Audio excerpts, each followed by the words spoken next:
Hello, everybody, and welcome to another episode of They Don't Pay Us to Talk, a new podcast from the makers of Taters Gonna Tate on YouTube about the Welp Nope Tour 2025, which is currently up to Game 12 as of this past Monday. My name is Hal, and I'm the booth announcer for the Welp Nope Tour. With me normally is HOLL-E, our sideline reporter, but if you listened to the previous episode, HOLL-E was whisked away to the mythical realm by the evil Temptress, and I haven't heard from either of them since. And if you didn't listen to the previous episode, oops, spoilers. But sadly, it was unavoidable because I had to account for HOLL-E's whereabouts, which at last word was, she was being used as a hat rack. I'm not a lawyer, but I feel like HOLL-E might be entitled to some sort of compensation. We don't have Ethan or Jamie booked in here this week either, so this is going to be a very Hal-centric episode, apparently. The topic was supposed to be, how did a YouTube channel with fewer than 1,000 subscribers land 3 sponsorship deals in less than 6 months? But I needed HOLL-E to provide stats and other data to explain in detail how Ethan and Jamie made all of their sponsors up. I mean, take Nathan's shade conditioning, for example. What even is their business model? Oh no, it's sunny out. Stand over there. Now pay us? That doesn't even make sense. Oh boy, my phone just buzzed. The sponsors want to have a meeting. They want an apology. They want me fired. Great. This episode is off to a banging start. Let's see, what else is going on? I'm nervous about AI taking my job, to be honest. I mean, the sponsors want my head on a platter for stating the obvious, so maybe it's moot. But assuming all of that blows over like one of Aubrey's breezes, which, come on, people wrongly go after wind power for not being reliable. But it's utterly foolproof compared to saying you're responsible for occasional breezes on a hot day. There goes my phone again. Oh wow, it's Aubrey herself. She says, Aubrey update, my breezes rule. I mean, I have nothing against Aubrey's breezes or Nathan's shade conditioning. And I suppose I should note here that this episode of They Don't Pay Us to Talk is sponsored by Kaylee's Catastrophes. I'll have more to say about them later in the program. It's just, hey, real talk. Oh, thank heavens you're back. Hello, Hal, baby. I brought your girlfriend back. She made a better door than a window, which still made her 600% more competent than when she's hanging around here. I am very traumatized. I have seen some things. Shush. Monotone Barbie. The grown-ups are talking. Welcome back, HOLL-E. I missed you. I missed you too, Temptress, but mostly because you were keeping HOLL-E prisoner in the mythical realm and I couldn't have one without the other. Oh, you missed me. They say absence makes the heart grow fonder. I am in desperate need of a diagnostic scan and an oil bath. Don't listen to her, Hal, baby. Full stop. So, what's on the agenda for today's podcast? My scrying ball says all of the sponsors hate you and want you fired. We were only gone for 1 Earth Week. Earth Week? Whatever. I was just laying down some real talk when things, got a little out of hand. Real talk? Are you still beating that dead horse? I thought we agreed we weren't going to speak of last week's terrible episode. Well, I was fabulous as always, but who?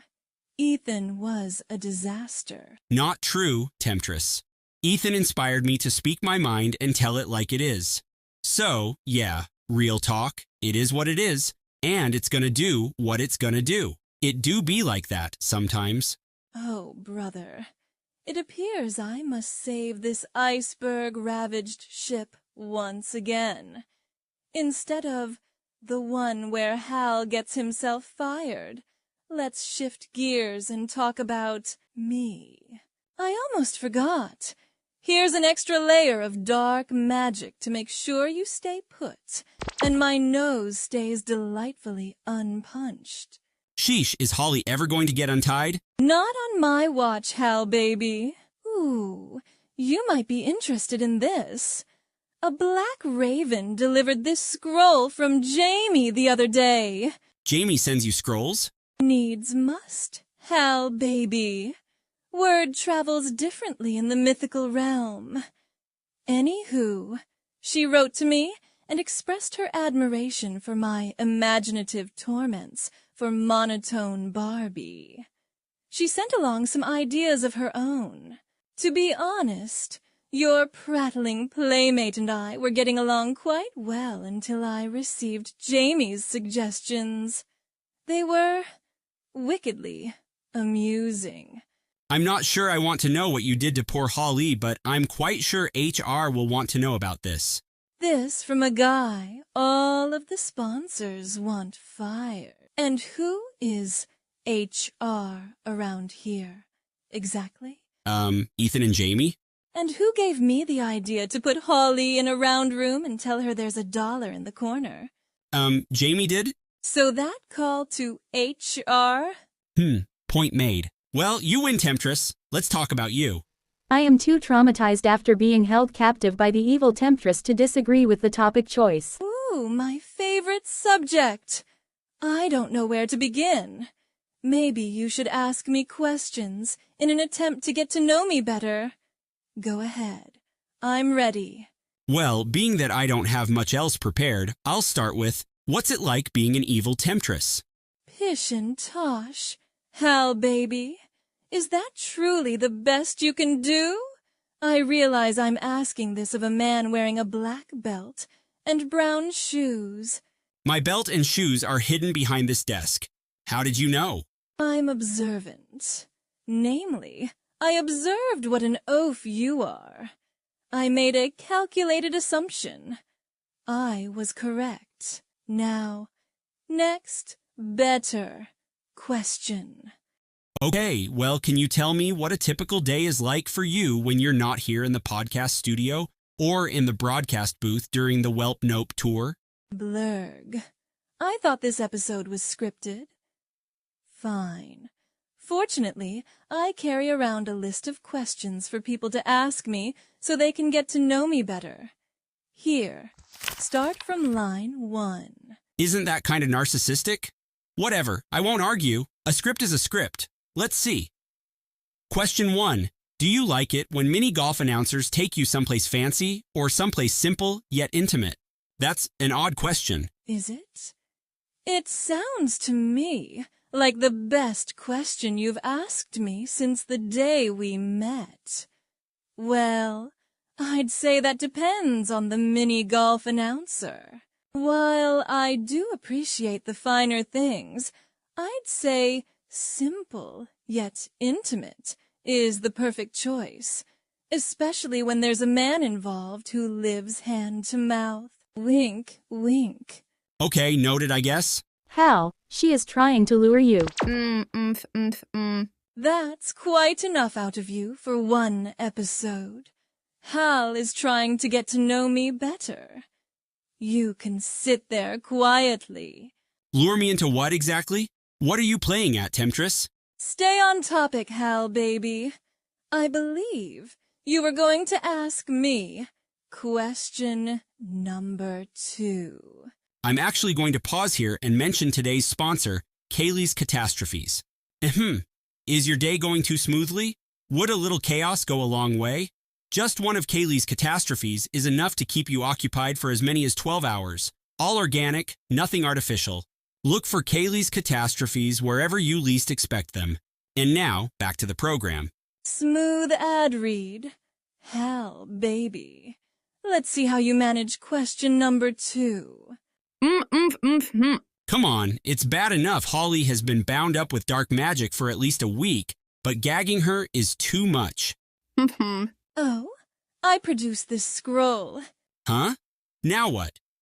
The Temptress has my permission to tie up and gag HOLL-E as often as she likes. In fact, I am making it a rule for all future podcasts. Signed, Jamie. It's even notarized by Jamie. Is that even legal? Care to challenge? Whoa, Jamie really has it in for HOLL-E. Why doesn't Jamie just fire her if she dislikes her so much? I'll get her to fire you if you don't get on with my interview. You were saying? Okay, fine, I'm sorry, HOLL-E, but the show must go on. Number 2, truth or dare? What sort of question is that? Ooh, I like this wild side of you, Hal, baby. I didn't know you were capable of expressing it. Bravo. Okay, tough guy. I choose dare. It, doesn't say what the dare is. What am I supposed to say? Dare me to do something risky, exhilarating, deliciously terrifying. You know, maybe take something off. Wink, wink. Okay, I dare you to ungag HOLL-E. Just ungag her.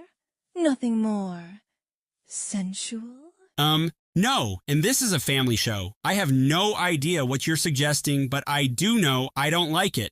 Come on, I dare you. Jamie said not to. And the penalty for not ungagging her? Will I be punished in some way? Well, I won't care for it. I mean, Jamie insisted on having HOLL-E gagged as per this scroll, which may or may not be a forgery, so if you get punished by anyone, it's probably Jamie if you do ungag her. Well, that was a dud. We're losing the audience here, Hal, baby. Let's move on to question number 3. It's a rapid-fire question. Okay, let's see. Question number 3. It says, lunch. That's not a question. What was that, Hal, baby? Lunch, that's all. Just lunch. Ooh, I thought you'd never ask. Sure. When and where? Huh? I wasn't asking you to lunch. This just says lunch. If you aren't asking me, are you telling me? That's even more bold. I like it. Tell me where you're going to take me for lunch. Will you order for me as well? That gives me tingles, Hal, baby. Good grief. Wasn't this podcast supposed to be about the Welp Nope tour? How did we get here? You're not telling me where lunch is? Ooh, that's the best one yet. I'm seeing you in a whole new light. Strong, confident, in control. You can swing by the mythical realm tomorrow at noon to pick me up. I'll be keenly interested in where we're going and where things go after that. Ta-ta! Here's your dim-witted work chum back. I need to go freshen up for lunch. See you tomorrow, Hal, baby. I'm free. I was almost done chewing through that gag. I have no idea where the mythical realm even is. I don't suppose you know the way, do you, HOLL-E? Hal, don't do it. It's a trap. I mean, it's just lunch, like she said. I'm going to have to pick out a different outfit. I'm thinking a brown belt and black shoes this time. Also, the feedback is going to skew negative this week. All you did was insult the sponsors and flirt with the evil Temptress, who is going to turn me back into a frog if I tell you what she has planned for you. I think it's a safe loophole to strongly advise against cavorting with the Temptress, which shouldn't be at all controversial. What's controversial is, this episode had nothing to do with mini golf or the Welp Nope tour. Well, the best I can do is ask people to go to YouTube and watch the Welp Nope Tour 2025 every Monday Eastern Time. Ethan and Jamie are making their way to Myrtle Beach, South Carolina, 1 week at a time. Also, don't forget, there's an official merchandise shop at taters-gonna-shop.printify.me. Or you can buy us a coffee at buyusacoffee.com/tatersgonnatate-FL. This episode of They Don't Pay Us to Talk was written and produced by Ethan Johnson. I really hope I can talk sense into Hal, but I am also very traumatized from my ordeal. I need a metric ton of therapy, or failing that, dubiously effective coping mechanisms. I am attempting to locate my happy place. Dissociation mode activated. You should get some rest, HOLL-E. You've been through a lot. We'll meet back here next week, where, Jamie is scheduled to appear. This should be illuminating. So, on behalf of HOLL-E, who is curling up in the fetal position on the floor, this is Hal saying so long from the podcast studio. Until next time. Let's call that a win. Let's call that a win. Can we call that a win? I call that a win. Yeah, let's call that a win. How about this? No!